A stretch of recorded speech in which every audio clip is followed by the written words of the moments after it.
एक काम करते हैं, संजीव भसीन जी भी को जोड़ लेते हैं अपने साथ। वो हमारे साथ जुड़ रहे हैं और बिल्कुल टाइमली जुड़ रहे हैं। वोडाफोन आइडिया उनकी कॉल थी, सुपर हिट रही। आइए जोड़ते हैं उनको।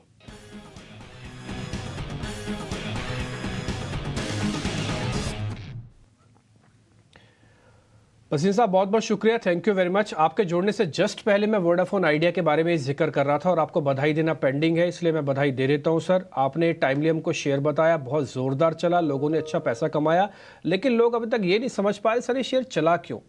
जरा आप गाइडेंस देंगे, क्योंकि मार्केट में ना 4-5 चीज़ें हैं।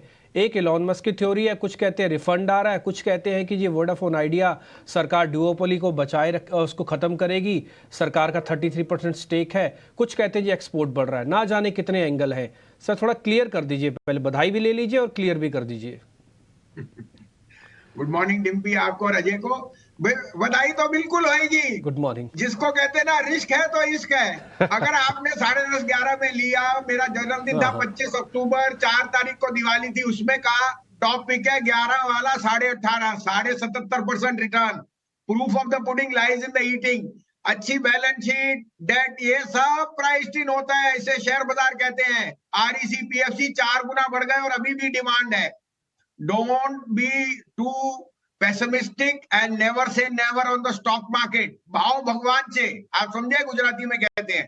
अब 18.5 हो गया, चाहे एलोन मस्क हो या गवर्नमेंट ऑफ इंडिया हो। 33% उन्होंने अपने डेट को रिड्यूस करके 10 रुपए पे हिस्सादारी ले ली। 42% एबिटा है, 142 रुपए का आरपू है। और मैं ये रिपीटेडली कह रहा था 11 रुपए, 18.5 रुपए में मेरे पे कोई कंफर्ट नहीं, ना मेरे को कोई एलोन मस्क ने पहले सूचना दी है। मैंने अपनी थ्योरी पे जो आपको लिए, मैंने सबको इन्वेस्टर को दिलाया, ये बताया था। तो 2 महीने में जिसने 77% ले बना लिया, अपने घर बैठे और अपने लिए जो भी नए शेयर ढूंढने की आस्था कीजिए।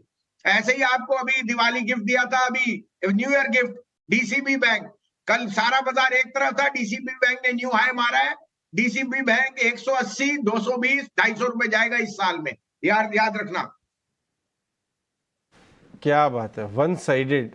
बिल्कुल, आगा खान फंड ने जो प्रमोटर हैं खुद माल लिया है बाजार से और 15 साल से स्टॉक चला नहीं, तो सोच लीजिए कितना ज़्यादा इसके अंदर रिस्क रिवॉर्ड अच्छा है।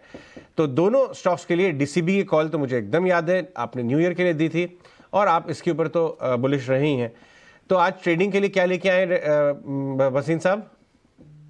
और अजय जी, आप वोडाफोन का भी तो जिक्र कीजिए। बिल्कुल कुछ बिल्कुल, शाबाशी आपसे भी तो चाहिए। नहीं बिल्कुल, मैं तो वोडाफोन का फोन यूज करता हूँ अभी भी। में बैठ के जेपी पावर 8.5, जेपी 11 रुपए, 8 रुपए पे, और वोडाफोन सबसे गंदे शेयर।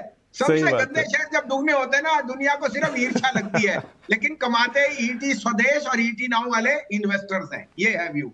अब आज आपके लिए है BPCL. See, OMCs are ruling the roost. इस सारी quarterly numbers will be record.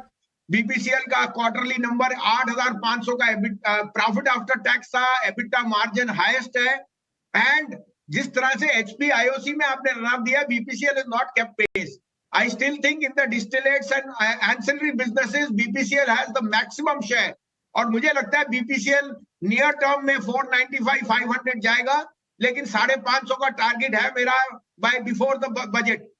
दूसरी बात, it is a very good proxy play on the auto sales and XYZ, given that their distillates and GRMs will be the highest ever in this quarter.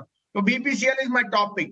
The second is Lupin. Lupin मेरे पे 10 साल से portfolio में है, बहुत उतार चढ़ाव देखा है। अब Lupin is coming of age. उनके जो जेनरिक प्राइसिंग है, उनके new portfolio is doing extremely well. मुझे लगता है 1400 का पिक यहाँ मिलना चाहिए आपको।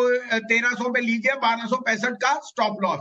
दूसरा अजय जी, ये दोनों मेरे टॉप पिक्स है, लेकिन मैं आपको एक और चीज कह दूं आपके व्यूअर्स को कि you had a superb run. Don't leave some money off the table, try and take some profit home. The markets are in a bull run, and bull run में जो लास्ट 10% होता है वो बहुत डायनामिक होता है, वो कोई नहीं पकड़ सकता। ओनली थिंग वहां पे ट्रैप भी होता है। So I am expecting that the second half of January will be volatile. So try and book some profits or hedge yourselves on the option front and try and take home some money. That's my New Year message to you.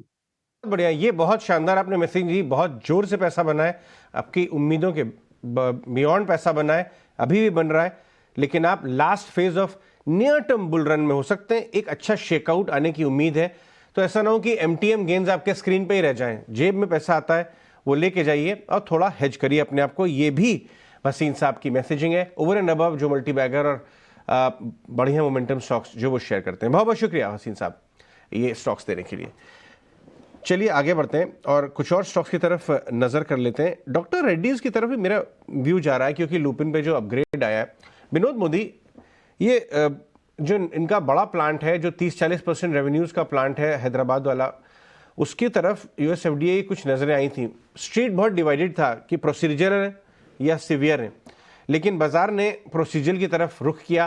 पिछले 6 महीने का chart लेके आए director साहब, वो जो fall आया उसके अंदर वो पूरा फॉल रिकवर हो गया है। और इधर उनके दूसरे भाई लुपिन की तरफ बैक टू बैक अपग्रेड्स आ रहे हैं। ये देखिए करीब करीब ये गिर गया था, हाँ मतलब 400-500 रुपये वहाँ से अच्छा खासा रिकवर करके ऊपर आ गया है। विनोद मोदी, आप डॉक्टर रेड्डी को इस भाव पे कैसे देखते हैं, स्पेशली इन लाइट में कि पिछले 2 क्वार्टर में उन्होंने अच्छे रिजल्ट और मजबूत कमेंट्री दी है? जी हाँ, जी, जी। डॉक्टर रेड्डी, आई थिंक हमने देखा है कि ओवरऑल फार्मा स्टॉक्स की बात करें तो लास्ट 2 से 3 महीने में अच्छी खासी रैली हुई है। और इतने रैली के बाद भी डॉक्टर रेड्डी एक ऐसा स्टॉक है जहाँ पे वैल्यूएशन अभी भी वो थोड़ा कंफर्ट प्रदान करता है। अगर मैं लुपिन ये सब की बात करूँ, डेफिनेटली लुपिन का जो ग्रोथ प्रोस्पेक्ट्स है बहुत बेहतर लग रहा है, बट डॉक्टर रेड्डी का भी ग्रोथ मुझे उससे कम तो नहीं दिखाई दे रहा है। बट डेफिनेटली जिस हिसाब से इनके डोमेस्टिक बिजनेस में ट्रैक्शन दिखाई दे रहा है, या फिर ओवरऑल ये जो यूएस बिजनेस है उधर में भी इनके ट्रैक्शन दिखाई देते हुए समझ में आ रहा है। जो मैनेजमेंट की कमेंट्री थी खासकर प्रॉफिटेबिलिटी को लेकर और मार्जिन को लेकर काफी इनकरेजिंग रहा है इस सितंबर क्वार्टर की। तो इन सब चीजों को देखते हुए मुझे लगता है कि इनके अर्निंग्स भी बेहतर होंगे। डेफिनेटली जो यूएस एफडीए का आया था वो प्रोसीजरल था, जो स्ट्रीट का मानना है, तो जिसकी वजह से स्टॉक्स भी रिकवर की है। बट मुझे लगता है combining everything and at the same time the valuation जो कंफर्ट प्रदान करता है, मुझे लगता है कि ये एक इन्वेस्टमेंट भी हो सकता है। ठीक है, ये तो हो गया आपका डॉक्टर रेड्डीज।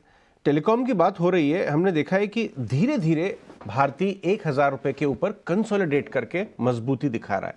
वैशाली, आपको याद होगा कि 1000 रुपये क्रॉस नहीं कर पा रहा था भारती, चला था नीचे से एक करीब 700-800 से, लेकिन अटक जा रहा था यहाँ पे। ये देखिए टॉप बना के वापस नीचे आया। इस अटेम्प्ट में 1000 के ऊपर बैठा हुआ है ये। तो क्या ये यहाँ से कंसोलिडेट करके अपनी पोजीशन आगे बढ़ सकता है 1100-1200 उसकी तरफ?